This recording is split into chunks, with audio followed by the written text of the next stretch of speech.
Well, it started when I was working with little ones, little homeschoolers. Was designing lessons and teaching them out of my home. And I would have maybe 15 a week, and I would design a different lesson for each student. And it was so much work to design each lesson, and I was so sad that one student only was going to learn it. I just thought it'd be really convenient also to be able to send the lessons to kids.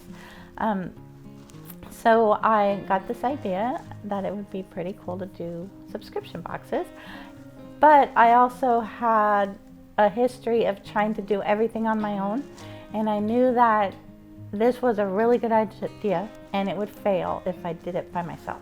Like, I couldn't do every part of this business, and plus where my heart was in the design process anyway. So I was having lunch with Jim Warner and his wife. My husband and I were having lunch with them. And at the end of lunch, she says, "Jim, I have a proposition for you." And I'm like, "What?" A business proposition.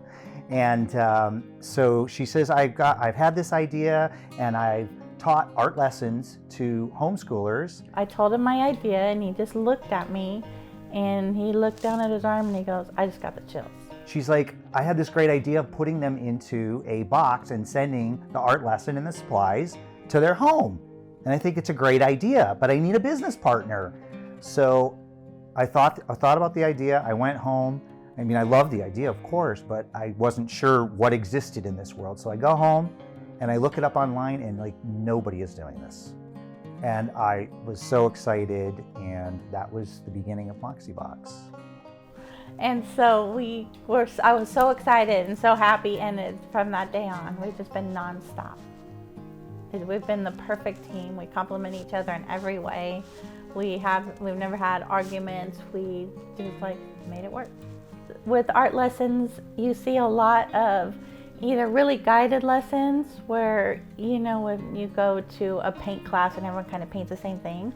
You see a lot of either that or not enough structure in the lesson, and I believe that both are just as important.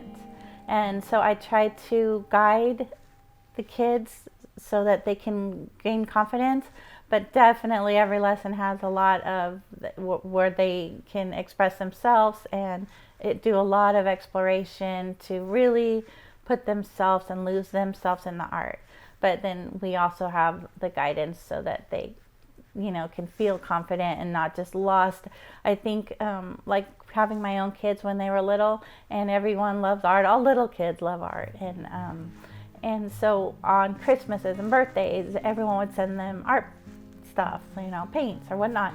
And when they got older and moved out, all those things were still in their boxes. Like, none of them had been used because they might want to paint and want to do things, but they don't know where to start.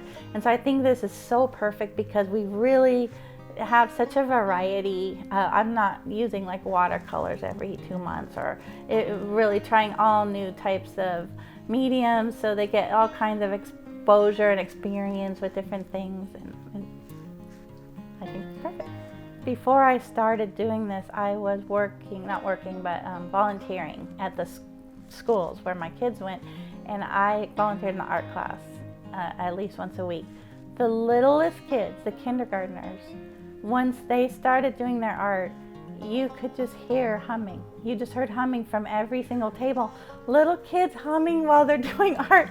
It's the cutest thing. I remember going to the art teacher, listen to this. They're so happy, and it's so therapeutic. And then even right now, the older kids, we ask for people to send in pictures because I live for this. I love to see it. And I hardly get any older kids sending in art. And I know it's because they lose that, confidence, and they're worried about what other people think. And I just think if you start them young and keep it up, it's just so important. They need to love what they're doing, whether it's perfect or not. It's just the act of doing it is just as important as the outcome. The product, when it's done, it's like a great product that you're not going to throw it away. You're not ever. Everything that you make from these boxes, you're going to keep. And my dream is that it's going to carry on into other subjects. So when someone has to do a book report or something, and they have to find a way to present it, these little tools are going to come back to them, and they're going to go, oh, well, I have to draw this. Oh, well, I remember when I learned about shading, or Mom, can we go get some oil pastels or whatever? Because they know what, it's just tools. They're going to be little tools for them, and they're going to remember the lessons.